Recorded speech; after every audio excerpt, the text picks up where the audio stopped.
Onorată instanță, astfel, poziția ocupată de inculpat este absolut clară, a spus procurorul, adresându-se judecătorului cu încredere. Cu toate forțele, acesta încearcă, desigur, să minimizeze rolul său în comiterea crimei. Cu toate acestea, consider că vinovăția inculpatului Ledaev în crima comisă este pe deplin justificată de toate dovezile care au fost examinate în instanță, a declarat triumfător principalul reprezentant al acuzării, iar sala de judecată a fost imediat acoperită de un val de voci indignate. Silențiu în sala de judecată. A intervenit judecătorul, oprind imediat murmurul nemulțumit. Martorii din partea apărării, vă avertizez, dacă mai încălcați ordinea ședinței cu strigăte și zgomote, veți fi imediat escortați afară din sală. S-a uitat sever la grupul de oameni care stăteau în stânga aleii și s-a adresat procurorului. Reprezentant al acuzării, vă rog, continuați. Onorată instanță, ședința de astăzi este rezultatul anchetei, atât preliminare, cât și judiciare, care a durat aproape 10 luni. Judecătorul a continuat cu un ton de afaceri. Consider că ancheta preliminară a evaluat greșit acțiunile inculpatului și, în acest sens, cer recalificarea acțiunii lui Ledaev ca fiind vătămare intenționată a sănătății victimei. Procurorul s-a uitat amenințător la inculpatul care s-a făcut mic și și-a plecat capul și a continuat cu o voce categorică. De asemenea, merită menționat că, conform rezultatelor expertizelor psihiatrice judiciare, inculpatul nu suferea de nicio tulburare mentală. În momentul comiterii crimei, nu se afla într-o stare de afect și, prin urmare, era conștient de pericolul acțiunilor sale. Ce se întâmplă aici? A întrerupt discursul procurorului o voce de femeie plângând disperată. Onorată instanță, vă rog, ascultați-mă. Fiul meu, Ivan, nu este vinovat de nimic. Vaneca, fiule, nu te teme, nu vor îndrăzni să închidă un nevinovat. Și a început să plângă cu voce tare, ridicându-se de la locul ei și alergând spre inculpat, despărțit de sala principală printr-o grilă închisă cu lacăt. Ruda inculpatului, vă rog, luați loc imediat, a ordonat judecătorul. Toți, părăsiți sala de judecată. Părăsiți imediat încăperea, s-a enervat președintele, văzând cum mama, în isterie, se agăța de grilă. Pot continua, onorată instanță? A întrebat ironic procurorul, când femeia, abia stând în picioare din cauza durerii, a fost scoasă din sala de judecată. Așadar, rezumând tot ce s-a spus mai sus, cer să-l considerați pe Ledaev Ivan Dmitrievici vinovat de comiterea infracțiunii prevăzute de articolul 105 din Codul Penal al Federației Ruse și să-i aplicați o pedeapsă de 17 ani de închisoare într-o colonie de corecție cu regim strict, a adăugat el triumfător. Oh, și cât de furios este astăzi Hripakov! A murmurat unul dintre martorii apărării care stăteau în primele rânduri. Totul. Ivan a pierdut. L-au vândut pe băiat fără motiv. A constatat el cu supărare. Nu te grăbi să-l îngroți. Acum instanța trebuie să se retragă pentru deliberare. S-a întors către martor, observând la fel de încet, a remarcat avocatul. Și dacă e nevoie, vom face apel mai târziu. A adăugat el, nu prea sigur. Ah, acum deliberare, apel, ce mai e aici? A zâmbit trist martorul. Acești slujitori ai legii, se pare, au decis deja totul. Uite, cum îi strălucesc ochii acestui șarpe procuror Hripakov. Cei care au simțit prada, am văzut astfel de lucruri. Tfu! A scuipat el în disperare. Instanța se retrage pentru deliberare. Încetându-le pe procuror la jumătatea frazei, a anunțat judecătorul cu severitate, ridicându-se de la locul său și îndreptându-se spre ieșire. Vă rog pe toți să vă ridicați, a spus secretara ședinței de judecată. Cei prezenți în sală au început să se ridice de la locurile lor și să părăsească încăperea. Procurorul Hripakov a strâns cu nonșalanță documentele, le-a pus într-un dosar din piele neagră, iar apoi, fără să se uite la nimeni și pășind greu pe covor, s-a îndreptat spre ușile săli. Aici este. Greu pasul justiției. Se îndreaptă ca un oaspete de piatră. Martorul apărării a murmurat în urma lui. Uf! Șarpe subteran! Nu te lăsa, idiot, cu conștiința împlinită a datoriei îndeplinite. Uită-te la el! A lovit în lateral avocatul care se ridicase și a adăugat cu căldură. Dar Ivan nu este vinovat. Știu asta cu siguranță. Dacă aș fi în locul tău, m-aș comporta mai liniștit, a observat avocatul, cu ochii în jos. Victor Petrovici, După cum se știe, nu are nevoie de un motiv special pentru a trasa responsabilitatea în fața legii, pentru că el este procuror, a adăugat el cu voce joasă, cu precauție. După o pauză, în partea următoare a ședinței, verdictul inculpatului a fost, în sfârșit, pronunțat. Exact cei 17 ani de închisoare ceruți de acuzare, după care ședința de judecată a fost închisă. Procurorul Hripakov a ascultat verdictul cu un zâmbet mulțumit pe față, de parcă nu avea nicio îndoială în decizia instanței și s-a pregătit să plece acasă. Cu capul sus, Victor Petrovici a trecut pe lângă mama plângând a inculpatului, de parcă nu ar fi observat femeia, și s-a îndreptat spre ieșire din sală. Știi că este nevinovat. Neputând să se abțină, a spus ea în disperare în urma lui Hripakov. Cât ți-au plătit, nenorocitule? Asta nu contează, dar tu vei răspunde pentru fiecare bănuț, așa să-mi fie martor Dumnezeu. A adăugat mama cu ură în spatele lui Hripakov, care se îndepărta. Vei vedea, vei răspunde pentru tot. Fără să o asculte pe femeie și fără să observe privirile neprietenoase din jurul său, Hripakov s-a îndreptat încet pe scările de marmură și, ieșind pe stradă, s-a dus la mașina sa, parcată aproape de trotuar. Uite, Dumnezeu este martor pentru ea, a murmurat Victor Petrovici cu indiferență, căutând în buzunar cheile de la mașină. Noi, adevărații apărători ai legii, din păcate, nu avem martori în fața Domnului, a glumit procurorul. Așa că mama ar fi trebuit să-și crească mai bine fiul. Și pentru aceste cuvinte necugetate, ar trebui să fiți trași la răspundere. Dar bine, consider că nu am auzit nimic. E timpul să mă întorc acasă. Totuși, a spus Hripakov, așezându-se la volan și pornind motorul mașinii. Așteptând să se încălzească motorul, procurorul a scos telefonul și, găsind numărul dorit în lista de apeluri, l-a sunat. Alo, te ascult. După câteva secunde, o voce timidă de femeie a răspuns în difuzor. Eu te ascult, a zâmbit Hripakov rece în răspuns. Cum? S-a făcut și mai timid interlocutoarea. Ce? Ai motive să te îngrijorezi? Nu-i așa? A zâmbit ușor Victor Petrovici. Ei bine, pentru început, de ce nu mi-ai răspuns imediat?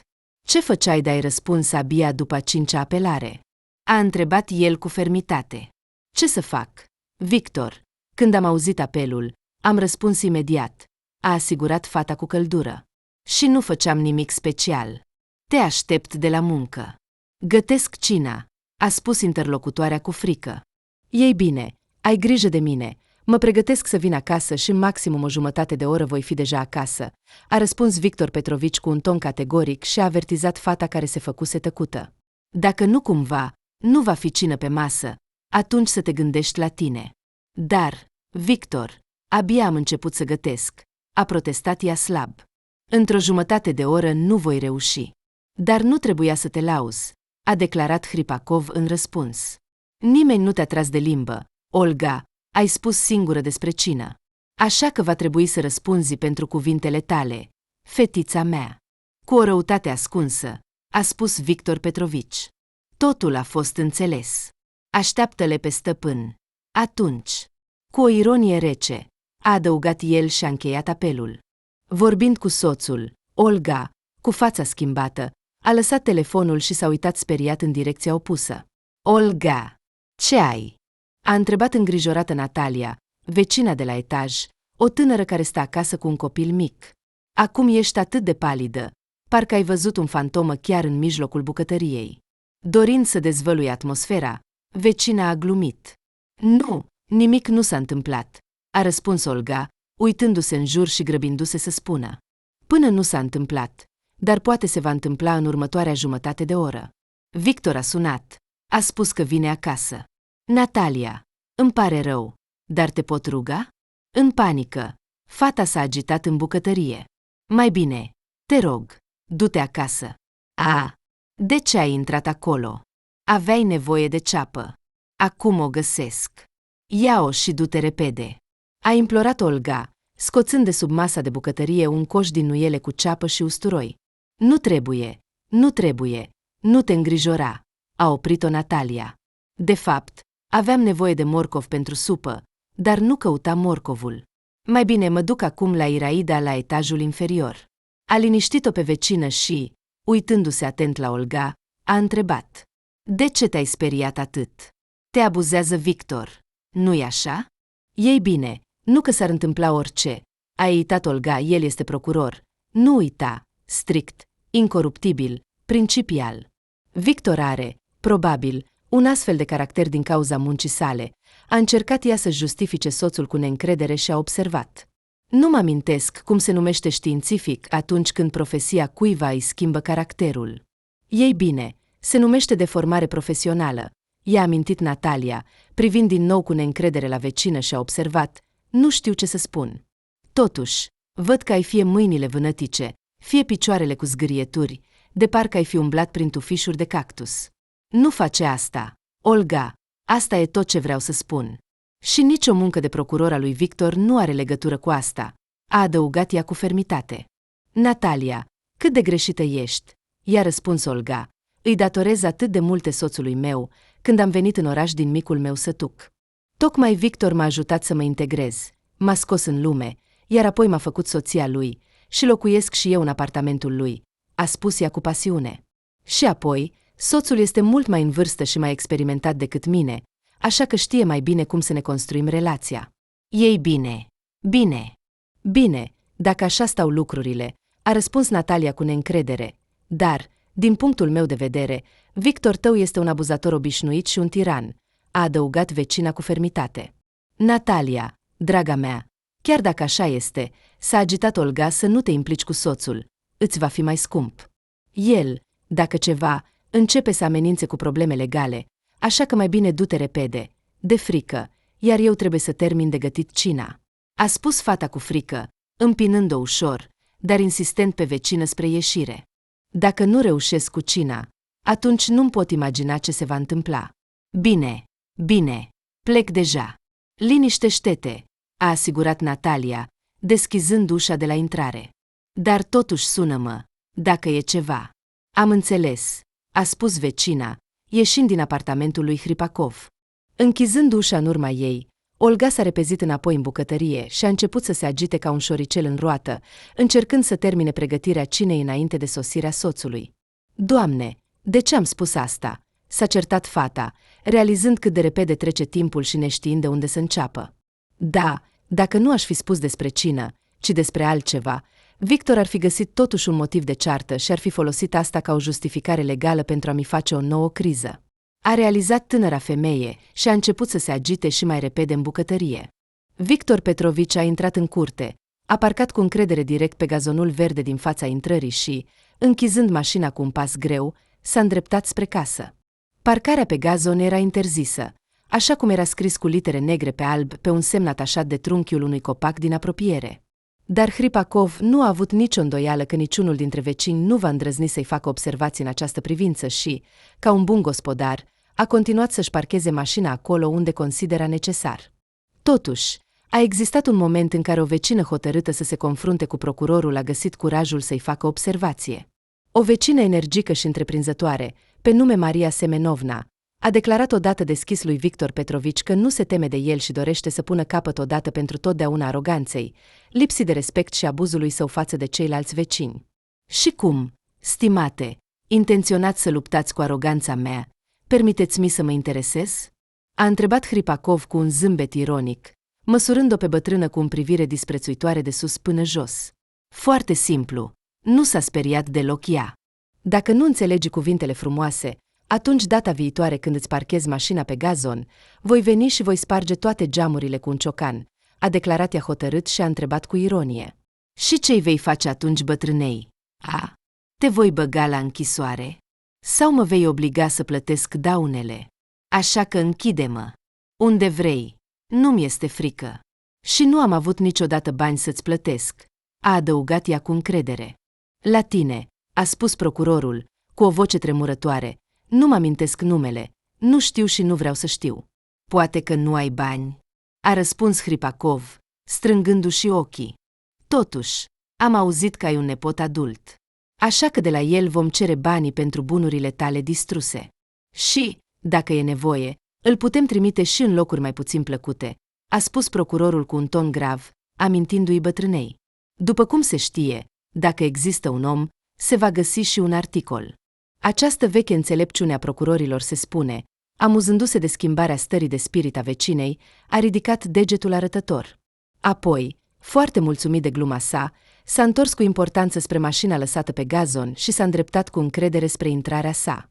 După acel incident, nimeni dintre locuitorii curții nu a mai îndrăznit să-i facă observații importantului vecin. Totuși, nimeni nu a dorit să se împrietenească cu Hripakov. La întâlnire, oamenii de obicei preferau să se întoarcă sau să înceapă să studieze ceva cu atenție în jur, doar pentru a nu-l saluta pe Victor Petrovici, care mergea cu mândrie spre ei.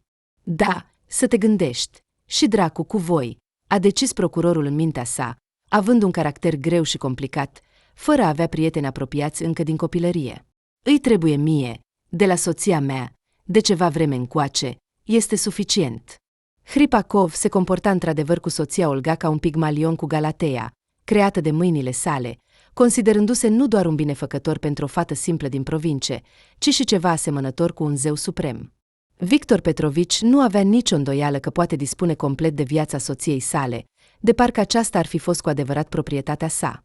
Fără drept de alegere, fără drept de opinie personală, așa că cum altfel cu aceste femei, își justifica el în minte, iar procurorul doar arată-le o slăbiciune și, iată, deja s-au așezat pe spate și au plecat.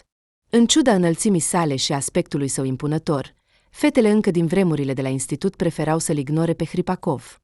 Acest lucru îi submina încrederea în sine și îi rănea mândria viitorului procuror.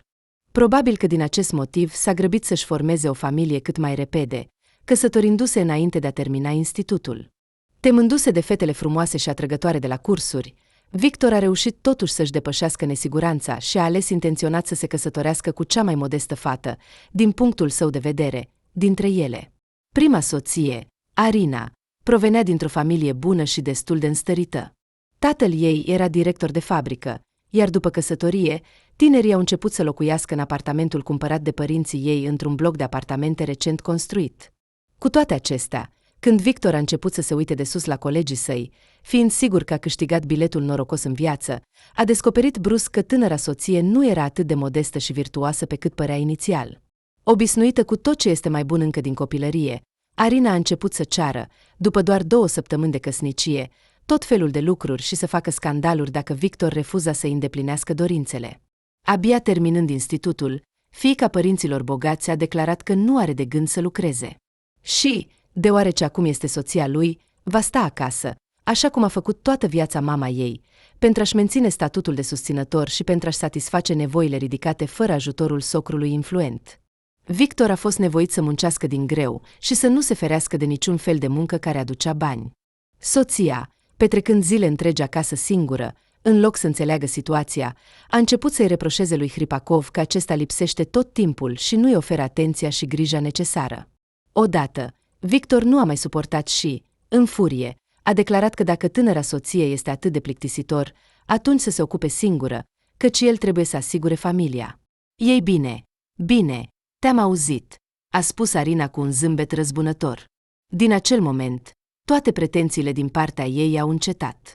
Victor a respirat ușurat, dar după un timp a realizat că bucuria lui a fost prematură. Revenind acasă obosit seara, soțul a început să observe în apartament semne evidente ale prezenței altor bărbați. O ușoară aromă de parfum, fumul de țigară care nu s-a evaporat, deși nici Arina, nici el nu fumau. Victor a considerat suspecte și lucrurile împrăștiate din când în când în locuri nepotrivite și, mai ales, refuzul hotărât al tinerei soții de a-și îndeplini datoria conjugală.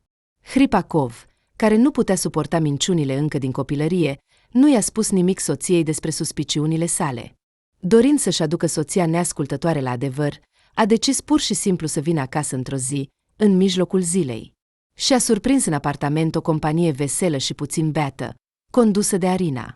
Grupul de distracție era format din 3 băieți tineri și frumoși și gazda, așezați confortabil cu paharele în mână pe un pat mare, situat în mijlocul dormitorului soților. Observându-le pe Victor înghețat în ușă, nici Arina, nici oaspeții ei nu s-au simțit deloc deranjați de prezența lui. "Ce ai vrut?" a declarat soția, demonstrativ, sorbind din pahar. "Tu lipsești toată ziua. Mi-e groaznic de plictisitor, așa că i-am invitat pe băieți de la striptease. Ei bine, ca să uit măcar că sunt fată, nu un fel de ființă de gen mediu, a declarat Arina capricios în fața soțului șocat. Frate, nu te stresa din cauza noastră, a spus unul dintre oaspeți. Noi venim de obicei pe bază de comandă, așa că pentru noi este doar o muncă și nimic personal, a asigurat el cu o satisfacție de sine, scuturându-și părul lung și întunecat, care cădea în valuri pe umerii săi bine conturați.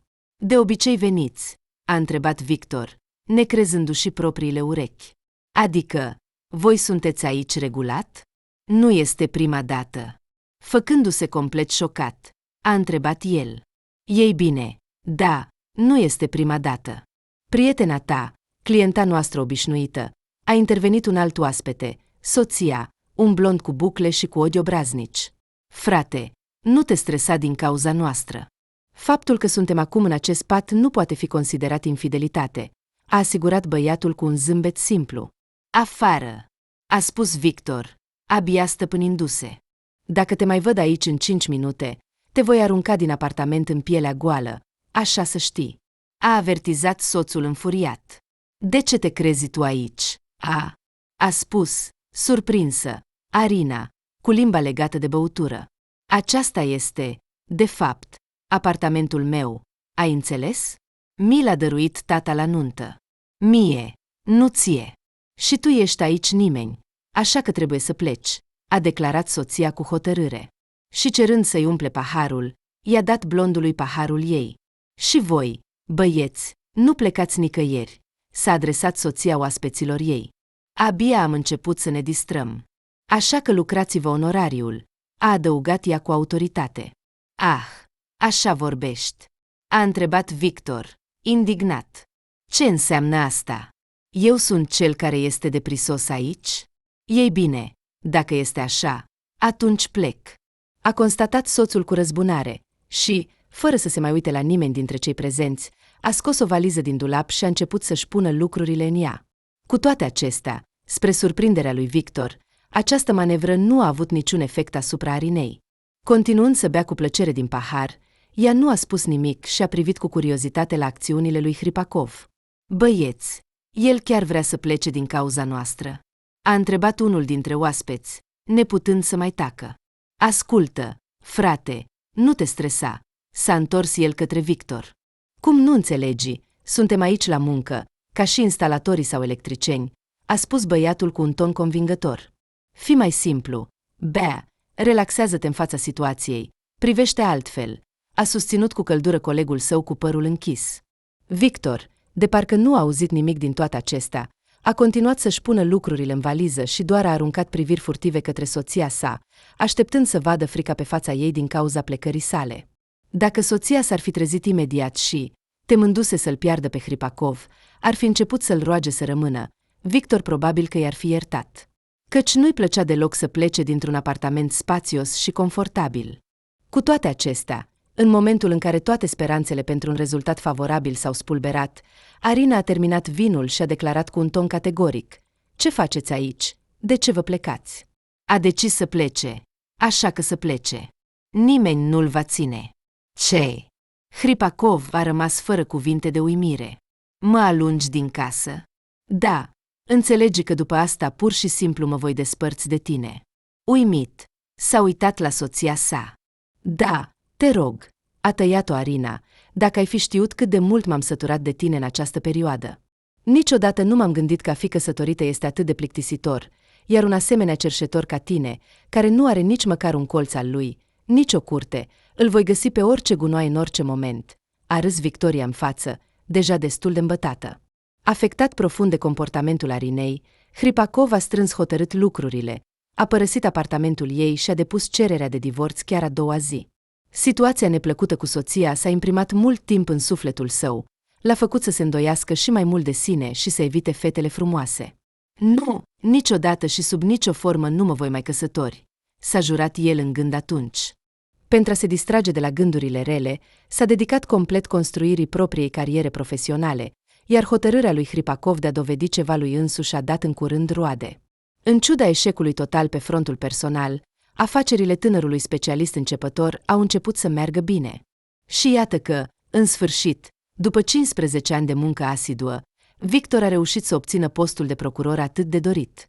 Hripakov era încântat. Bineînțeles, acum se uita la cei din jur de sus, iar la fetele frumoase și atrăgătoare, în special, cu o privire amenințătoare și chiar severă. În mediul profesional, noul procuror a devenit rapid cunoscut ca un slujitor al legii dur și feroce, iar toată lumea îl numea doar Victor Petrovici. Despre fosta sa soție, la fel ca despre alte fete, Hripakov a preferat să nu-și amintească deloc timp de mulți ani. Totuși, atinând vârful profesional, s-a relaxat puțin și s-a gândit brusc la o parteneră de viață. Dar pe cine să aleagă ca soție? Cu siguranță nu pe cineva ca Arina. O fiică capricioasă, răsfățată de viața bună a părinților bogați, a decis ferm Hripakov, înțelegând clar că experiența trecută nu poate fi uitată. Așadar, trebuie să caut o completă opusă a Arinei. O fată modestă, neobservată, fără bani. Și neapărat o fată tânără, a realizat brusc noul procuror, astfel încât să fie una care să mă privească cu admirație și să nu îndrăznească să spună un cuvânt împotrivă. Ca pentru ea să fiu și rege, și zeu, și, în general, adevărul în ultima instanță. Dar de unde să găsesc așa ceva? Fetele de astăzi sunt toate obraznice și independente, s-a gândit imediat Victor Petrovici. Probabil, cineva de sus a auzit rugăciunile lui, iar după un timp, exact o astfel de candidată pentru soția procurorului a apărut în calea lui Hripakov. Fata se numea Olga la acel moment, nu împlinise încă 19 ani, lucra ca casieră într-un magazin. Era venită dintr-o provincie îndepărtată și nu se deosebea printr-o frumusețe deosebită. Iată-o! În sfârșit! Ceea ce trebuie! S-a bucurat Victor Petrovici, care mergea regulat în acel magazin pentru cumpărături și, de la o dată la alta, se uita la candidata potrivită pentru soție. În curând, și alte vânzătoare, colegi de muncă ai Olgăi, au observat interesul unui bărbat serios și solid față de colega lor. Fata a început să fie felicitată, iar cineva chiar a invidiat soarta modestei provinciale, care a tras în oraș biletul ei fericit. Gândindu-se bine, Hripakov s-a decis să cucerească o nouă vârf, de data aceasta în sfera personală. Și în curând, Olga, încântată, le-a spus colegelor că se mărită. A organiza o nuntă grandioasă și a cheltui mulți bani pe asta nu era în planurile zgârcite ale lui Hripakov. Ce prostie, Olga, să hrănești și să bei o mulțime de oameni necunoscuți, a oprit Victor Petrovici încercările logodnicei sale de a exprima dorințele cu privire la căsătorie și a continuat. Și a cheltui o grămadă de bani pe o rochie de mireasă consider, de asemenea, lipsit de orice sens. Cine ar putea să aibă o idee atât de nebunească de a purta această rochie o singură dată în viață și apoi să o pună pentru totdeauna în dulap? S-a indignat sincer Hripakov, anticipând noi întrebări din partea Olgăi cu privire la nuntă. Dar ce zici de inelul de logodnă? Fata s-a întristat foarte. Ce? Nu-mi dai inel la nuntă. Era pe cale să plângă. Dar de ce nu? Îți voi da un inel, a asigurat Hripakov și a explicat cu încredere. Asta are măcar un oarecare sens. Dacă e ceva, aurul poate fi vândut sau dat la amanet. Dar ține minte, vei primi un inel simplu, de logodnă, fără pietre sau alte fleacuri, a avertizat viitorul soț cu o față serioasă. Și-ți voi da acest inel doar dacă te vei comporta bine. Nu suport lacrimile femeilor, mă transform în fiară din cauza lor, și asta să-ți rămână în minte și să nu mai văd cum plângi. Chiar înainte de nuntă, Hripakov a început să strângă șuruburile. Iar după nuntă, nu a trecut nicio lună, că tânăra soție a putut să se convingă că biletul ei fericit nu era deloc atât de dulce și plăcut. Simțind o putere nelimitată asupra soției, Victor Petrovici a început să se bucure atât de mult de asta, încât a început nu doar să obțină plăcere din asta, ci și să simtă o nevoie ciudată de a-i provoca soției sale suferință. Ea nu avea dreptul să plângă în prezența lui. Totuși, abuzurile morale nu s-au limitat aici. În curând, au început și acțiuni violente din partea lui Victor Petrovici. Iar după asta, simțind o totală impunitate, tiranul domestic pur și simplu o închidea, pe Olga, vopsită în vânătăi și zgârieturi, acasă, interzicându-i uneori să iasă pe stradă timp de săptămâni. Ce ai vrut? Am o muncă complicată, stresantă, mă obosesc foarte tare, îi citea soției despre morală Hripakov după o nouă execuție. Ai auzit de Domostroi, așa că eu sunt soțul tău și, se poate spune, stăpânul, ceea ce înseamnă că trebuie să mă asculți fără intare și să accepți orice decizie a mea, declara categoric Victor Petrovici, privindu-o pe Olga cu privirea coborâtă. Căci, în cele din urmă, Totul se face pentru binele tău. Te învață smerenia și respectul față de cei mai mari și îți alungă toate gândurile proaste din capul tău prostesc. Își justifica cu încredere soțul abuzator ieșirile tiranice. Apropiindu-se de blocul său, Hripakov s-a uitat din nou la mașina sa, așezată comod chiar în mijlocul gazonului. Ei, ce? Ați mâncat, vecinilor? Iată unde sunteți toți. S-a gândit cu răutate procurorul și, ca un vânător care simte prada, a privit cu atenție feronierului de la fereastra bucătăriei apartamentului său. Ei bine, fetița mea, acum e rândul tău. E interesant. Ai reușit sau nu să pregătești cina până la venirea mea? S-a gândit Victor Petrovici, iar fața lui corectă s-a strâmbat într-un zâmbet rece și nemilos. Pe lângă nevoia constantă de a provoca suferință soției, Hripakov a descoperit brusc că acest proces a devenit pentru el ceva de genul unui joc interesant și captivant. Și într-adevăr, când stai așa în fața feronierului apartamentului tău, înțelegi cât de mult se teme de venirea ta victima ta neajutorată și aștepți momentul în care ai puterea totală asupra ei. Da, probabil, din acest motiv Victor Petrovici a ales pentru sine calea procurorului, judecătorul destinelor umane. Un anumit impuls a fost întotdeauna provocat de elementul surpriză, prezent în fiecare decizie a sa, fie în calitate de procuror, fie în cea de soț față de propria soție. Bucurându-se sincer de situație, Victor Petrovici nu putea niciodată să spună dinainte ce va face în următoarea minută, dacă va pedepsi sever sau va ierta cu generozitate, iar acest moment era cel mai valoros din viața lui. Intrat în gustul tiraniei, chiar și acasă a continuat să rămână un procuror dur și nemilos, iar ce simt victimele sale, pe Hripakov nu-l interesa deloc și nu-l îngrija deloc. Ajungând la etajul său, Victor Petrovici s-a apropiat de ușa apartamentului, a ascultat și, cu grijă, pentru a nu face zgomot, a introdus cheia în broască.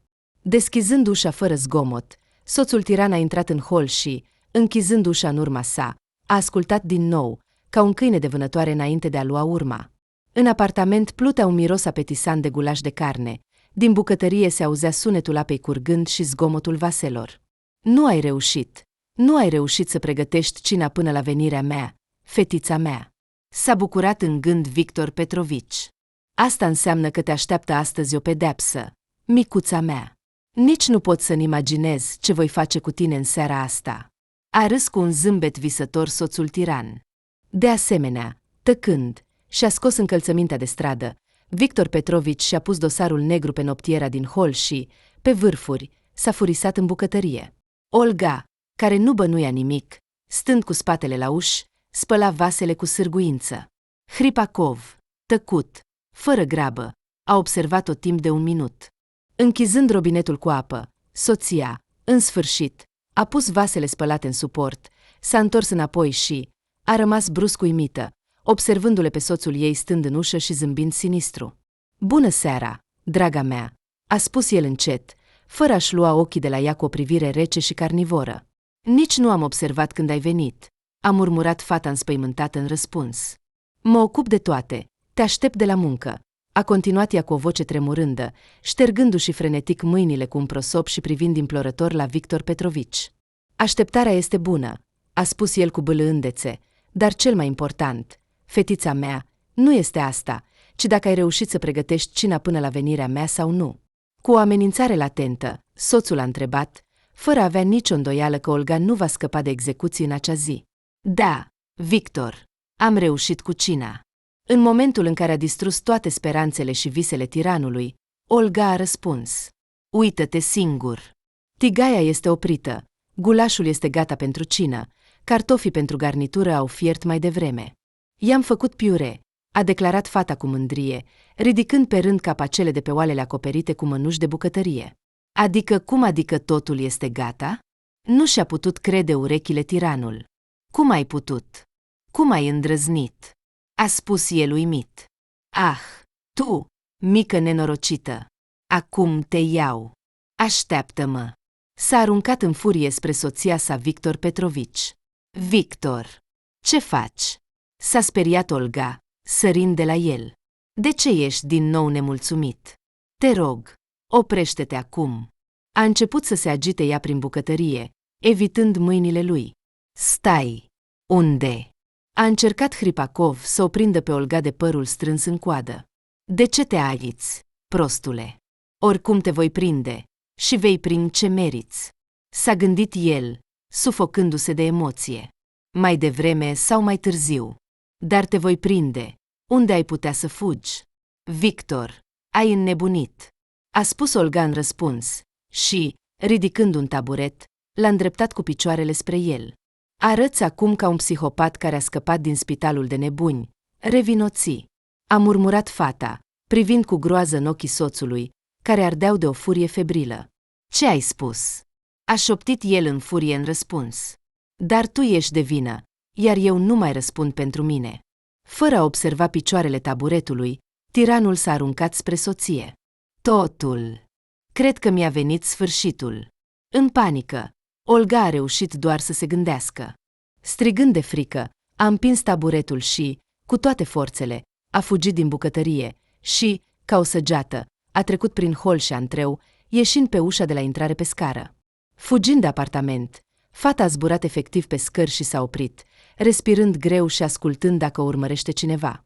Dar pe scară era liniște seara. Doar din apartament din jur se auzeau sunete stinse ale unui televizor în funcțiune, fragmente de conversații, șuieratul tigăii din bucătărie și sunetul subțire al ceainicului care fierbe. Nu era urmăritor. Olga, cu un sentiment de ușurare, s-a îndepărtat de fereastra blocului și s-a sprijinit cu coatele de pervaz. Și ce să fac acum? Să mă întorc? Dar nu pot să ies pe stradă în așa fel. În disperare, fata s-a gândit, privindu-și halatul de casă cu un șorț de bucătărie peste el și papucii de pe picioare. Poate că Victor așteaptă doar să mă întorc și atunci mă va omor cu siguranță, a constatat ea în gând. Ce nenorocită, a suspinat Hripakov, căzând pe podea și apucându-se cu ambele mâini de piciorul lovit. Uf, cât de rău doare! Ce șarpe nemulțumitor am încălzit eu la pieptul meu! A continuat să arunce cuvinte de furie soțul, frecându-și genunchiul umflat de un vânăt. Căci soția vinovată și meritorie de pedeapsă era aproape în mâinile lui. Totuși, în fervoarea furiei sale, Victor Petrovici nu a ținut cont de obstacolul sub formă de taburet, aruncat în timpul fugii de fata vicleană direct sub picioarele lui.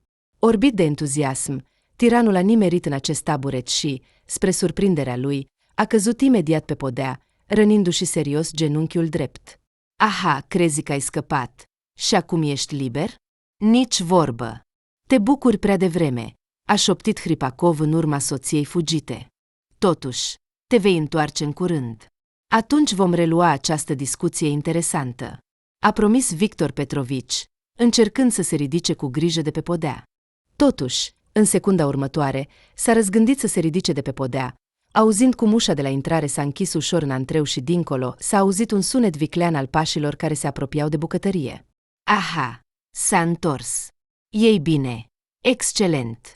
A zâmbit el cu un zâmbet sinistru, s-a târât într-o parte și, ascunzându-se în spatele unui frigider de 2 metri, care stătea lângă intrare, s-a oprit acolo, ca într-o ambuscadă de vânătoare. Victor, unde ești? S-a auzit vocea soției. Victor, unde a dispărut? A spus Olga cu precauție, aruncând o privire în bucătărie. Ei bine, ai fost prins, fetița mea. A triumfat Hripakov, sărind brusc din ambuscadă și aruncându-se asupra soției. Totuși, Olga, uimită, nu a avut timp să se sperie.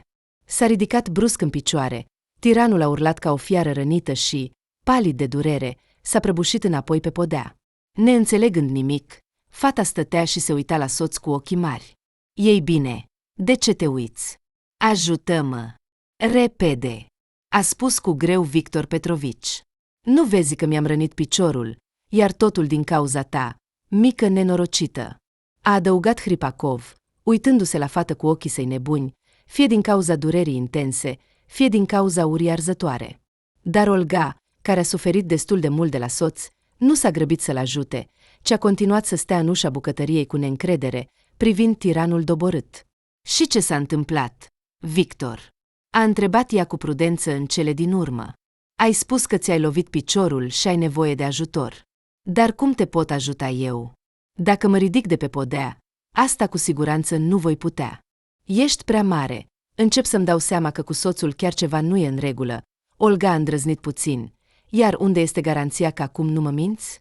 De îndată ce mă apropii de tine, vei începe din nou să mă bați și să mă torturezi?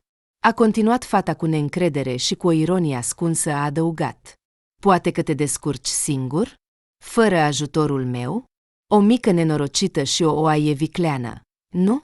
Dar aceasta este recunoștința pentru tot ce am făcut pentru tine. Într-un reproș lipsit de putere, Hripakov a început să apese pe milă. Nemernica, nerecunoscătoare, uită-te ce se întâmplă cu piciorul meu, se umflă chiar în fața ochilor. Deodată, soțul s-a speriat cu adevărat. Fiind, ca toți tiranii, complet insensibil la durerea altora, pentru sănătatea sa prețioasă, Victor Petrovici se îngrija de obicei foarte mult. Chiar și o rană mică sau o tăietură banală îi provoca o panică extremă, iar acum, un genunchi umflat de un vânăt și o vânătaie violet-roșie, care se răspândea rapid în toate direcțiile. Olga! Olia! A strigat Hripakov, aruncând toate gândurile de răzbunare asupra soției vinovate, înspăimântat. Te rog, ajută-mă! Promit că nu te voi atinge cu un deget. A implorat el. Ei bine, nu mă voi apropia de tine. Olga nu s-a lăsat îndupălecată de rugămințile lui. Cine știe ce ai în cap acum? Singurul lucru pe care îl pot face pentru tine este să chem o ambulanță, a propus fata și, luând telefonul de pe masă, a chemat imediat ambulanța. Medicii care au venit la apel l-au examinat pe Victor Petrovici, i-au făcut o injecție pentru durere și, spunând că există suspiciuni de fractură, au recomandat să fie dus la spital pentru o examinare suplimentară. Olga, cu o față de piatră, a strâns repede lucrurile necesare soțului și, trimițându-le pe Hripakov, care era aproape mort de frică, cu ambulanța, în sfârșit a suspinat de ușurare. Doamne, îți mulțumesc că acest coșmar s-a terminat, a spus fata cu sentiment, urmărind cu ochii ambulanța care pleca din curte. Dacă măcar pentru o vreme, și asta e bine, întinzându-se cu plăcere, a adăugat ea. La sosirea în spital, Hripakov a fost examinat din nou și, fiind trimis pentru examinarea picioarelor rănite, a fost diagnosticat cu o contuzie severă a genunchiului și a țesuturilor moi și o fractură a osului. În același timp, s-a descoperit că victima și-a agravat singură situația, când, în loc să rămână pe podea după lovitura de taburet, s-a ridicat brusc în picioare. Doctorul care a examinat radiografiile a explicat că, în timpul contuziei, Hripakov a suferit o fisură a osului, iar când a încercat să se ridice, fisura s-a transformat imediat într-o fractură. Victor Petrovici, care era mort de frică, a declarat imediat că lucrează ca procuror al regiunii și a cerut o cameră separată cu o asistentă personală, care să aibă grijă de el cu conștiinciozitate și să îndeplinească toate dorințele și capriciile. Și, deși spitalul vostru este de stat, sunt dispus să plătesc pentru aceste servicii, a declarat cu aroganță procurorul medicului. Și personal pentru această asistentă, precum și pentru fiecare persoană care se va ocupa de tratamentul meu. Dar în acest caz, trebuie să înțeleg bine cu cine voi avea de-a face în timpul tratamentului. Ridicând cu seriozitate degetul arătător, a adăugat el. Înțeleg, a răspuns medicul experimentat, ascunzându-și un zâmbet viclean, care a văzut în viața sa cei mai diferiți pacienți. Sper că personal candidatura mea vă satisface? A întrebat el calm. Așadar, Malțov Egor Sergeevici a citit Hripakov placa de pe halatul alb al doctorului. Voi încerca să fac astăzi verificări despre tine. Cu un aer important, a promis procurorul. Dar ce zici de asistenta medicală? Pe cine îmi poți recomanda? A privit Victor Petrovici cu atenție la medic. Îți pot recomanda o asistentă excelentă cu experiență. O cheamă Kraskova Elena, a răspuns Egor Sergeevici. Judecă singur. Este în medicină de 25 de ani. Este un angajat experimentat și atent.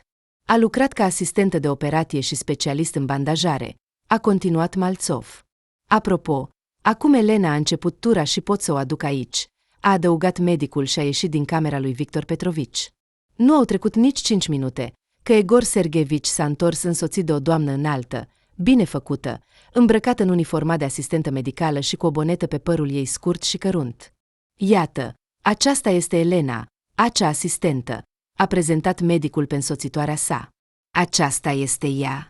Zăcând pe patul său de spital, procurorul s-a uitat la femeie și a întrebat cu dispreț neascuns. Ești sigur că aceasta este asistentă medicală și nu, de exemplu, un asistent medical? Arată de parcă ar fi servit în regimentul de grenadieri, încă din vremurile celebre ale trecerii lui Suvorov prin Ald. A glumit el nemulțumit. Dar eu am nevoie aici nu de un grenadier, ci de o fată delicată și sensibilă, care să aibă grijă de mine cu cea mai delicată și atentă îngrijire, a spus Hripakov cu un ton pompos. Asta nu se potrivește. Du-te! A declarat pacientul categoric, ca și cum s-ar afla în sala de judecată. Te-am auzit, a spus medicul, dându-i un semn lui Crascova să iasă pe ușă. Vreau să clarific. Cum credeți că ar trebui să arate această asistentă delicată și sensibilă? A pus el întrebarea, ascunzând ironia. Fără a observa ironia lui, Victor Petrovici s-a gândit. Știi ce? Adu-mi acum toate asistentele medicale care sunt în spital în acest moment. Voi prig la ele și voi alege singur ceea ce mi se potrivește. A ordonat procurorul cu mândrie și, fără a se îndoi că dispoziția sa va fi imediat îndeplinită, s-a întins pe pernă și a închis obosit ochii. Tânăra asistentă medicală Eugenia a început tura, abia reușind să se schimbe și să o lase pe colega ei care se grăbea acasă la copilul ei. Ziua de dimineață nu a început deloc bine. Abia s-a trezit Eugenia, a pornit mașina de spălat și s-a întors din nou în pat pentru a-și continua visele dulci de dimineață, când cineva a început să bată insistent la ușă. Dar cine mai este? S-a gândit fata somnoros, întorcându-se pe partea cealaltă. Nu vreau să mă ridic astăzi. La urma urmei, trebuie să mă întorc la muncă noaptea. Va trebui, mai târziu vor veni, a decis ea în gând, căzând din nou în somn. Totuși, insistentul oaspete nu avea de gând să se oprească. Bătăile au încetat în curând, dar imediat s-au auzit lovituri surde în ușă. Neootno, după ce s-a trezit, Eugenia s-a ridicat din pat și, băgându-și picioarele în papuci, s-a îndreptat să deschidă ușa insistentului oaspete, dar s-a oprit brusc, pășind într-o băltoacă care se formase pe podea din baie. Doamne! Nu! Mașina de spălat! A străfulgerat gândul prin mintea fetei. Făcându-se repede în baie, a realizat că cele mai rele temeri ale ei s-au confirmat, iar imediat a devenit clar și motivul apelurilor insistente la ușa de intrare. Ștergerea podelei imbibate cu apă și explicațiile cu vecinul indignat au durat mult, iar Eugenia a fost nevoită să uite complet de somnul dulce din acea dimineață. Totuși, problemele, așa cum s-a dovedit, nu s-au încheiat aici. Abia ce a terminat fata cu incidentul de dimineață și s-a îndreptat spre cel mai apropiat supermarket pentru a-și reîncărca proviziile din frigiderul gol. Casiera de la casă i-a spus că plata cu cardul Eugeniei nu trece din cauza lipsei de fonduri. Dar cum poate fi așa? S-a mirat ea. Abia ieri mi-au virat salariul. După cum înțelegi, aceasta nu este o întrebare pentru mine, a răspuns indiferent casiera. Va trebui să plătești în numerar. Din banii cash, nu mai rămăsese decât un bilet de 1000 de ruble, pe care îl avea în portofel, pentru orice eventualitate. Plătind cu acesta, fata a numărat restul, a dus produsele cumpărate acasă și s-a îndreptat imediat spre cea mai apropiată sucursală a băncii pentru a afla unde au dispărut fondurile primite pe cardul ei. Cât de indignată a fost Eugenia când a aflat la bancă că a devenit o victimă banală a escrocheriilor telefonice. Motivul a fost un apel de ieri, pretins din partea băncii, în urma căruia fata a furnizat escrocilor datele personale ale cardului ei, după care toate fondurile au fost retrase imediat și au dispărut în direcții necunoscute. Ei bine, acum va trebui să trăiesc toată luna viitoare dintr-o mică rezervă de 2 bancnote de 5.000 și să economisesc la tot, s-a gândit Eugenia cu supărare, îndreptându-se spre casă. Ce zi ciudată este astăzi! Ei bine, m-am săturat. Până seara nu mai ies din casă. Cine știe ce altceva s-ar putea întâmpla? A decis fata și, urcând la etajul ei, s-a blocat brusc în lift. Când Eugenia a reușit în sfârșit să se întoarcă acasă, s-a dovedit că ora mesei de dimineață și chiar și cea de prânz trecuseră de mult. Gătind cina, fata a aruncat încă o dată o privire la ceas și, servind cina mai devreme, s-a dus să se odihnească înainte de tura care urma. Stimate domnule Victor Petrovici, înțelegeți, a spus medicul cu o voce convingătoare, deloc surprins de cererea procurorului de a-i arăta asistentele medicale. Mă tem că lucrătorii noștri medicali sunt acum ocupați cu îndeplinirea obligațiilor lor directe și nu vor putea veni toți imediat în camera dumneavoastră. Totuși, cred că știu cine ar putea veni să vă fie asistentă. Un moment, a adăugat el și a ieșit din camera lui Hripakov. Găsind-o pe Eugenia la postul de asistență, medicul s-a apropiat imediat de ea și a spus: Tu ești cea de care am nevoie, Eugenia. Am o ofertă interesantă de muncă pentru tine. Și ce se întâmplă cu fața ta astăzi? Ceva s-a întâmplat? A întrebat brusc Malțov, observând expresia posomorâtă de pe fața fetei. Nu e de mirare, Egor Sergivici, a răspuns ea. S-au întâmplat multe. Judecați și voi. Mai întâi am inundat vecinii de dedesubt. Apoi m-am blocat în lift pe drumul spre casă. Dar cel mai interesant este că s-a dovedit că toți banii de pe cardul meu au dispărut pur și simplu, a spus Eugenia cu disperare. Sper că de acum înainte problemele mele s-au terminat. Oricum, sunt mai mult decât suficiente pentru o singură zi. Nu te îndoi, acum problemele tale s-au încheiat cu siguranță. Despre asta vreau să-ți vorbesc, s-a bucurat Malțov. Mai ales că, dacă ai rămas fără fonduri, oferta mea este exact ceea ce ai nevoie. În această seară, la noi a fost adus un pacient foarte important prin urgență. Un procuror regional întreg, a explicat Egor Sergivici. Are o fractură și acest temut slujitor al legii este extrem de îngrijorat pentru sănătatea lui.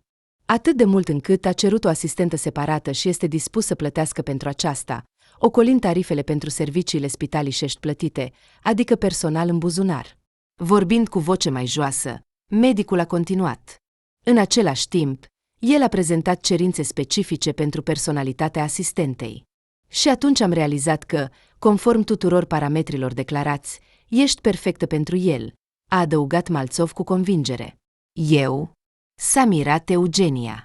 Dar eu lucrez la voi de doar o săptămână, abia am terminat și școala medicală, a obiectat ea.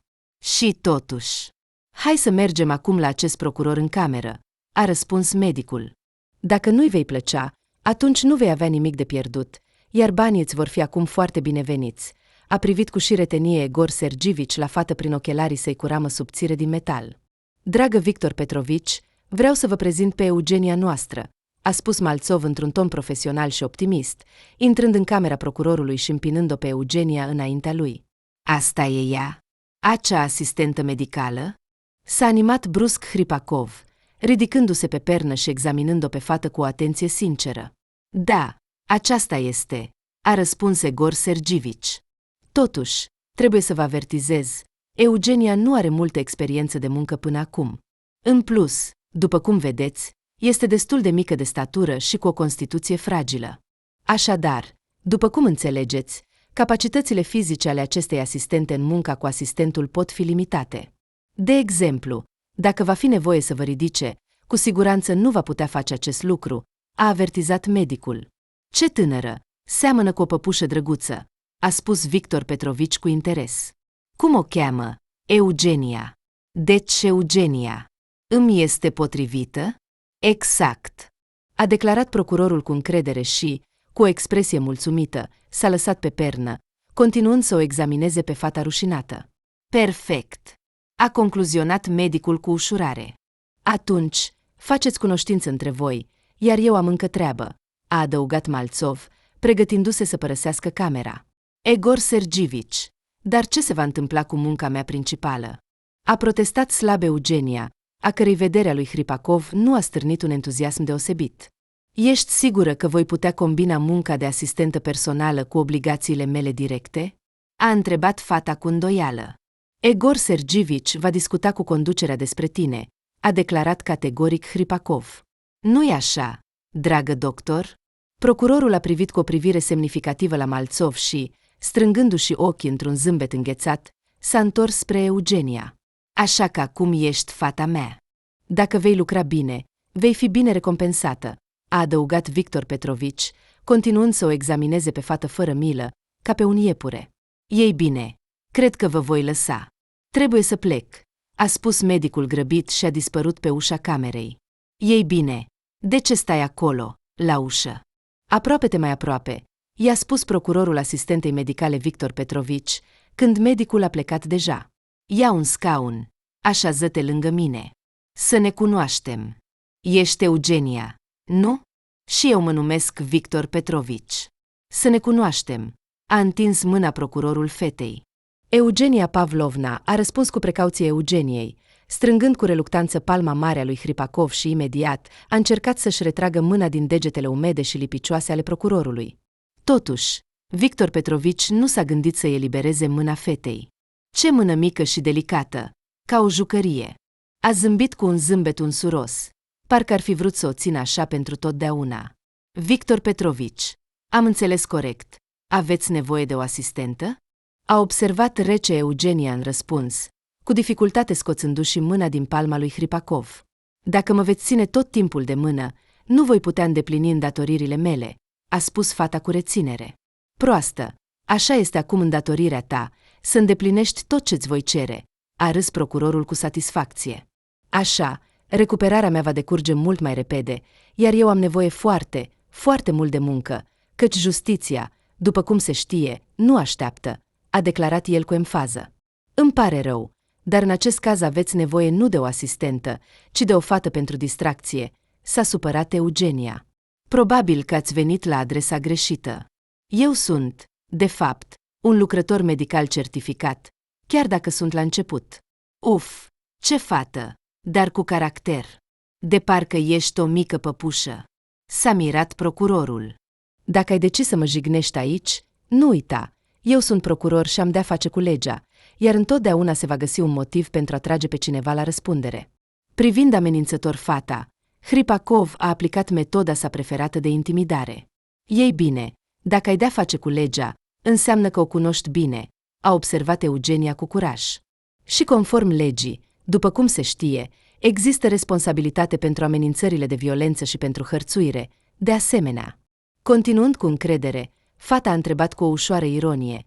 Deci, mă hărțuiți acum, domnule procuror, sau mă amenințați, sau poate și una, și alta? Surprins de opoziția neașteptată a Eugenia, Hripakov a întrebat. Ce, vrei să te compari cu mine, fetița mea? Nu recomand. Ei bine, nimic. Te voi face să te supui. Vei fi ca o păpușă ascultătoare pentru mine. Hripakov a râs brusc, foarte mulțumit de gluma sa. Asta e puțin probabil, a răspuns hotărât Eugenia. Pentru că refuz să lucrez cu dumneavoastră, a adăugat ea și a părăsit imediat camera lui Hripakov. Malțov își terminase tura și se pregătea să plece acasă, când asistenta Eugenia l-a găsit în camera de odihnă. Îmi pare rău, Egor Sergivici, dar nu voi lucra ca asistentă, a declarat fata de la ușă. Acest pacient important îmi face niște aluzii ciudate, amenință și se comportă în general într-un mod neclar. M-a prins de mână și nu voia să mă lase. Abia am reușit să scap de el, s-a plâns asistenta. Eugenia, ce-ai pățit? Căci acum 10 minute era totul în regulă, s-a mirat medicul, stând pe canapea și schimbându-și încet încălțările cu cele de stradă. Ce dacă un bolnav te-a prins de mână? Ce e atât de grav? Asta îți place, căci ești atât de drăguță, a spus Malțov, făcând-o pe fată să se simtă bine. Egor Sergivici, dar ai fi văzut cum arăta el în acel moment. Nu s-a lăsat Eugenia. Arăta ca un fel de maniac. M-a speriat de-a dreptul. Ce vrei, fă ce vrei, dar nu voi lucra cu acest procuror, a repetat asistenta. Nu vei lucra. Ei bine, bine, a spus Malțov, ridicând din umeri. Nu-i nimic, căci am sunat deja la șeful de spital și el a dat acordul pentru a te transfera temporar la asistenți personali. Asta nu contează, a continuat medicul cu calm. Totuși, există și un astfel de moment. Munca în spitalul nostru este prima ta. Așa că imaginează-ți acum ce caracterizare îți va da același șef de spital, când dintr-un motiv serios vei fi concediată, a adăugat Egor Sergivici, ca și cum ar fi spus-o între paranteze. Din ce motiv? Nu a înțeles Eugenia. Ei bine, Eugenia, munca noastră este astfel încât vor exista întotdeauna nemulțumiți, a răspuns vag Malțov. Mai ales cei importanți, cu mari posibilități de influență, cum ar fi un pacient cunoscut ție. Privind cu semnificație la fată, medicul a lăsat deoparte aluziile și a adăugat hotărât. Așa că mai bine să fii deșteaptă. Du-te înapoi în camera acestui Victor Petrovici, cere-ți scuze și spune-i că ești gata să încedi imediat îndatoririle tale de asistentă. Nu, ziua aceasta, probabil, nu se va termina niciodată, iar problemele de asemenea, se gândea Eugenia cu disperare, îndreptându-se spre camera procurorului. Și acesta parcă o aștepta. Și de îndată ce fata a apărut pe ușă cu o expresie deznădăjduită, a spus cu satisfacție. Ei bine, ce fată isteață! Nu m-am îndoit că te vei întoarce. Vino repede aici, Așează-te lângă mine, a ordonat Victor Petrovici, dând din cap spre un scaun lângă patul său. Nu, m-am răzgândit. Vreau să faci altceva, a declarat brusc el, imediat ce Eugenia s-a așezat pe scaun. Ce anume? S-a speriat asistenta, sărind în picioare și îndepărtându-se de Hripakov la o distanță sigură. De ce te-ai speriat așa? A zâmbit el cu un zâmbet rece. Nimic grav. Doar stai acolo unde ești și cântă, a ordonat Victor Petrovici, oprindu-se brusc din zâmbet. Cum adică? Ce să cânt? Nu și-a putut crede urechilor Eugenia. Ce vrei? A zâmbit din nou procurorul. Chiar și în câmp stă o plop. Pot să-ți găsesc și o muzică potrivită, ca să-ți fie mai ușor să cânti, a promis Victor Petrovici cu un zâmbet înghețat, luând în mână telefonul care se afla pe noptieră. Tura Eugeniei s-a dovedit a fi complicată. Neobositul Victor Petrovici a intrat atât de mult în ritm, încât a uitat de somn, cerând asistentei medicale diplomate să cânte, să danseze un dans oriental seducător sau să povestească tot felul de povești amuzante din viața lui. Fata, bucurându-se că pacientul neplăcut cel puțin nu o mai apucă de mână, a îndurat cu dinții încleștați capriciile lui. În cele din urmă, a venit timpul de culcare, iar pe etaj, în tot coridorul, s-au stins luminile. Victor Petrovici. Depășind neplăcerea, Eugenia s-a adresat lui Hripakov. Dacă vrei să te vindeci mai repede, trebuie să dormi. Noaptea este deja pe cale. Acum îți voi face o injecție conform prescripției și mă voi duce să mă odihnesc în asistență. Dacă ai nevoie de ceva, mă poți chema prin butonul de apel. Încercând să nu se uite la Hripakov, asistenta i-a spus. Nu te vei duce nicăieri, a declarat procurorul în răspuns. Vreau să dormi chiar aici. Aduc un pat pliant. Te vei întinde lângă patul meu, a cerut el cu încăpățânare. Știți ceva? Aveți puțină rușine, s-a supărat fata. Te-am distrat aproape 2 ore. Am făcut tot ce ai cerut. Acum nu mai este necesar să fiu prezentă. Mă duc să fac injecția, iar după aceea nu-mi rămâne decât să-ți doresc vise plăcute, a declarat Eugenia cu hotărâre și a ieșit din cameră. Ah, tu, mică țepușă, a murmurat Hripakov cu răutate după ea. Dar așteaptă-mă. Făcând pacientului injecția conform prescripției, Eugenia nu a stat în camera procurorului, fără să spună un cuvânt, a plecat în asistență și s-a culcat liniștită. Totuși, nu a reușit să doarmă mult.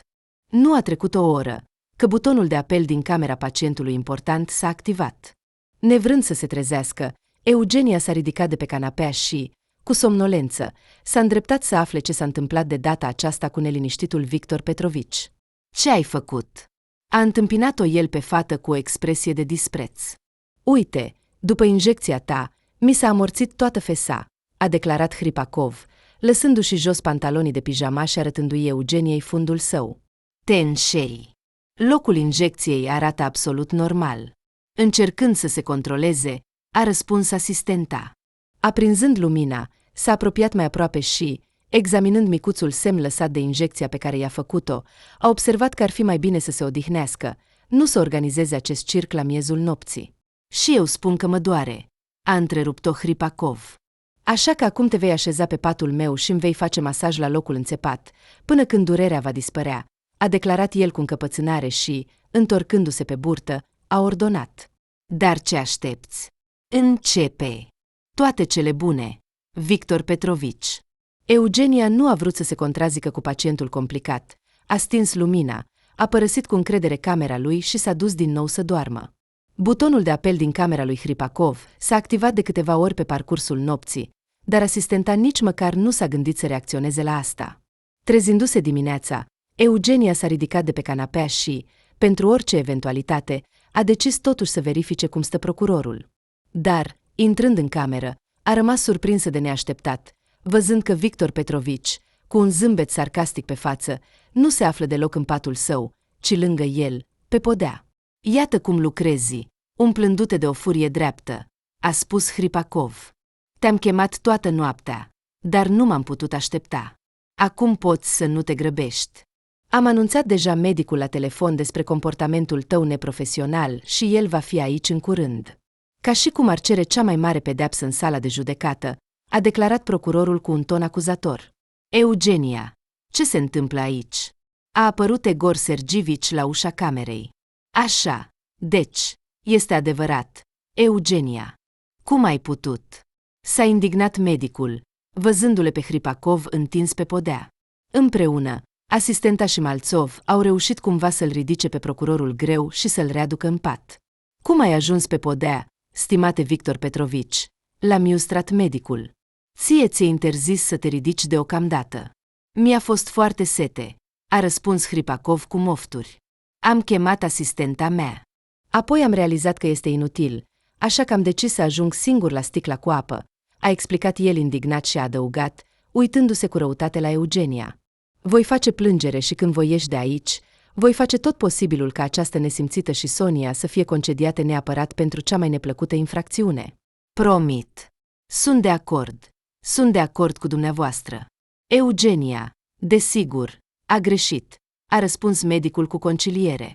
Voi avea o discuție personală cu ea chiar acum și îți promit că așa ceva nu se va mai repeta. Dar aceasta nu este singura ei vină. Hripakov nu s-a liniștit. Aceasta așa zisă asistentă nu știe deloc să facă injecții. De fapt, mâinile ei nu sunt din locul potrivit. Nu a fost în stare nici măcar să-mi dea apă.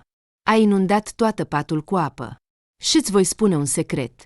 Când ai plecat acasă ieri, această fată a încercat să mă seducă. Vorbind cu voce mai joasă, procurorul a spus. Se foia în fața mea cu șoldurile și făcea tot felul de dansuri indecente. Probabil că dorea să mă îmbuneze și să îndrept astfel necompetența ei. Și eu sunt om căsătorit, soția mea mă așteaptă acasă, a adăugat Victor Petrovici cu o indignare extremă. Egor Sergivici, este totul adevărat? A spus Eugenia, aproape plângând. Totul a fost complet diferit? Aha, te-ai panicat? A triumfat Hripakov. Nu este adevărat, spui? Atunci cum a fost? A întrebat el cu dispreț. Eugenia, liniștește-te, hai să discutăm, a spus Malțov, împinând fata spre ușă. Mă voi întoarce în curând, te voi examina, a promis medicul lui Hripakov, dispărând împreună cu asistenta din cameră. Ha, așa-i, a frecat cu satisfacție mâinile Victor Petrovici. Oricum va fi așa cum am spus. Pentru că eu sunt aici, legea însă și... A adăugat el cu mândrie, așezându-se confortabil pe patul moale.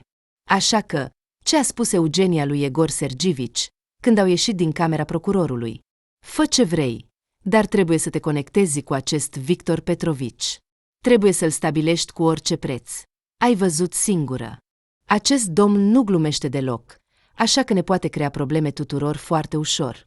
Fără a asculta obiecțiile fetei, a continuat cu insistență. Ei bine, am avut o discuție educativă cu tine, așa că acum trage concluziile singură, a concluzionat Malțov și, întorcându-se, s-a îndreptat pe coridor cu treburile sale. Doamne, ce să fac acum? A murmurat Eugenia cu disperare, simțind cum capul ei devine greu ca plumbul. Nu cumva nu pot găsi o cale de a scăpa de acest Victor Petrovici? A întrebat fata, simțind că nu mai are puterea de a influența situația. Gândindu-se la faptul că procurorul rău intenționat nu o va lăsa în pace, capul ei a început să doară din nou. Dorind să se distragă puțin, asistenta, în loc să se îndrept din nou spre camera lui Hripakov, a decis să iasă în curte și să respire puțin aer. Lăsând în urmă clădirea spitalului, fata a mers pe alea parcului spitalului, s-a așezat pe o bancă la umbra copacilor și, aplecându-se înainte, și-a închis fața cu mâinile. Eugenia, ce s-a întâmplat?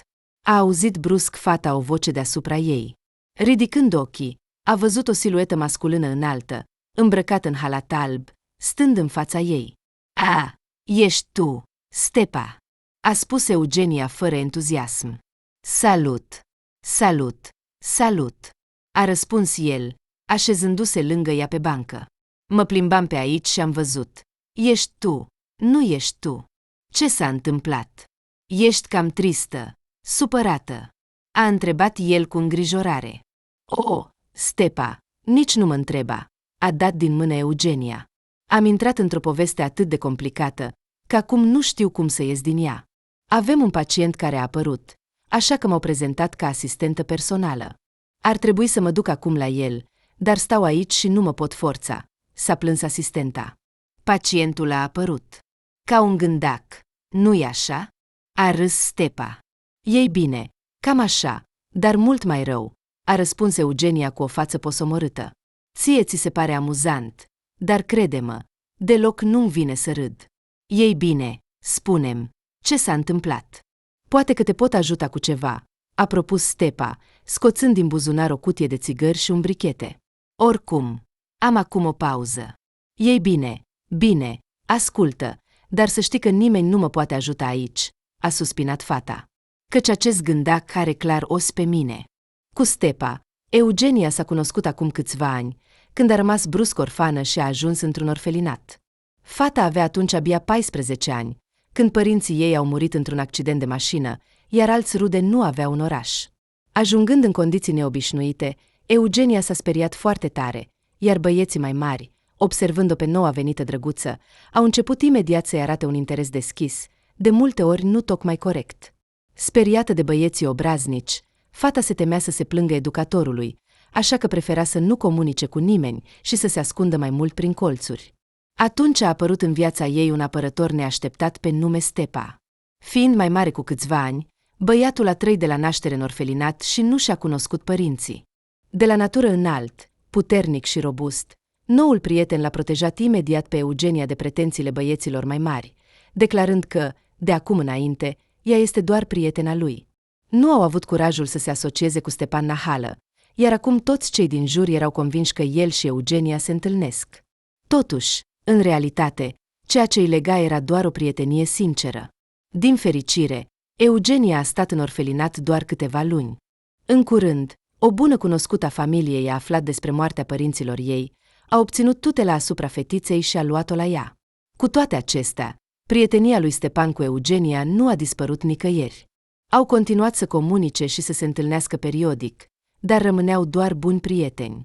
După ce a terminat școala, fata s-a înscris la o școală medicală pentru a deveni asistentă medicală, iar devotatul Stepan a urmat-o imediat pentru a studia pentru a deveni infirmier. Să nu cumva să te supere cineva acolo, a glumit el atunci, explicându-și alegerea instituției de învățământ, iar eu voi putea să te protejez din nou. Când Eugenia a terminat studiile și a început să lucreze la spital, Stepan a urmat-o din nou, dar aici s-a oferit doar un loc de sanitar în morgă. Fără să stea pe gânduri, prietenul devotat s-a angajat în morgă, doar pentru a fi din nou aproape de Eugenia. Fata bănuia de mult timp că tutela de ani de zile a lui Stepan nu era explicată doar prin prietenie. Băiatul era de mult îndrăgostit de ea, deși nu a pomenit niciodată despre sentimentele sale. Totuși, o astfel de situație nu o surprindea deloc pe Eugenia. Bâlâândețea ei naturală, feminitatea și frumusețea ei fragilă de păpușă nu lăsau niciodată indiferenți majoritatea bărbaților din jurul ei. Așadar, acest monstru, ce, te-a hărțuit? S-a enervat Stepan, ascultând povestea tristă a Eugeniei despre isprăvile procurorului bolnav. Îl voi face praf. În furie, băiatul și-a strâns pumnii mari și puternici. Ce? Vrei să te bage la pușcărie? A replicat Eugenia. Acesta poate. La cea mai mică problemă, imediat amenință cu probleme legale. Și ce facem acum? Să-i permitem să-și continue fără de legea, fără să fie pedepsit? Stepan nu se liniștea. Ceva îmi spune că în cariera lui există o listă întreagă de nevinovați condamnați din propria inițiativă. Da, sunt de acord că acest Victor Petrovici ar trebui să fie învățat o lecție. A fost de acord fata. Ai fi văzut cu ce plăcere se purta cu mine și înțelegea perfect că eu sunt aici victima care nu se poate apăra și tot timpul spunea eu sunt sluga legii, aici doar eu sunt legea, îți dai seama? Eugenia s-a revoltat sincer. Știi, mi-ar plăcea foarte mult ca acest slujitor al legii să se afle el însuși într-o situație similară, când este neajutorat, slab și nu poate face nimic împotriva circumstanțelor, a spus ea cu fervoare. Să simtă pe propria piele ce înseamnă să fii o victimă neprotejat. Deci vrei să-l pedepsești? S-a uitat atent la Eugenia Stepan. Nicio problemă. Îl vom pedepsi. Da, așa încât procurorul acesta să-și amintească mult timp, a declarat băiatul cu încredere. Stepan, ce ai de gând? S-a alarmat fata. Te vor băga la pușcărie.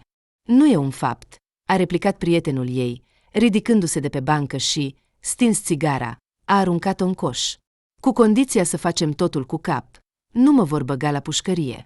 Și dacă se întâmplă ceva, oricum trebuie să merg în armată în curând. Așa că, în timp ce studiam, am petrecut 2 ani în plus, a adăugat Stepan liniștit.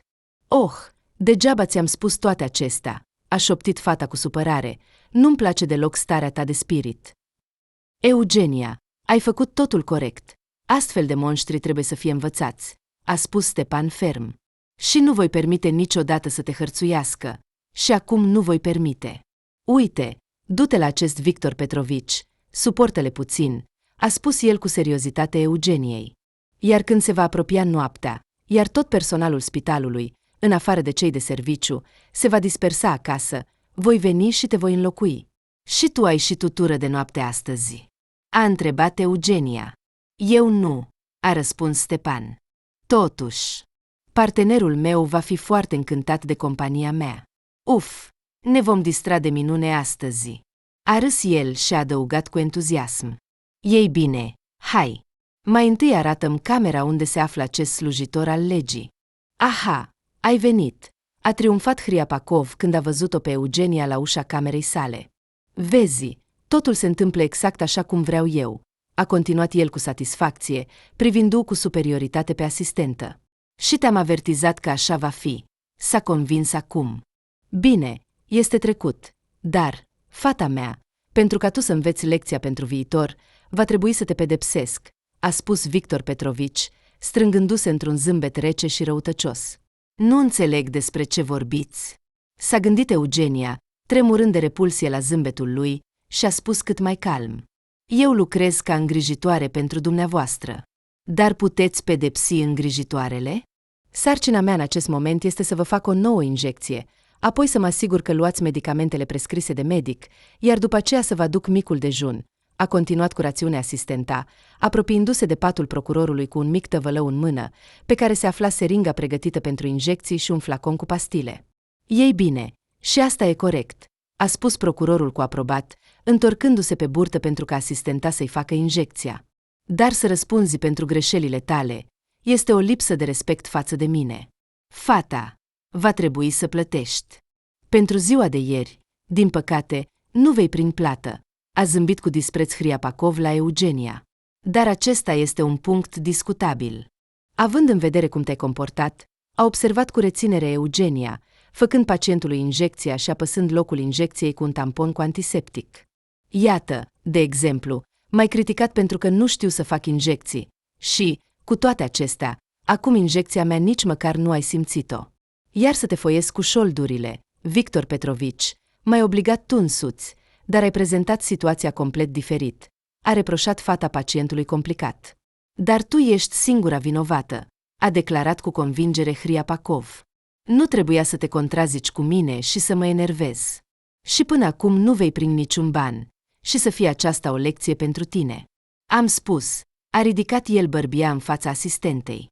Ei bine, Victor Petrovici, în ceea ce privește lecțiile, timpul va arăta, a răspuns Eugenia, ascunzându-și zâmbetul, care nu avea nicio îndoială că Stepan va îndeplini cu siguranță promisiunea.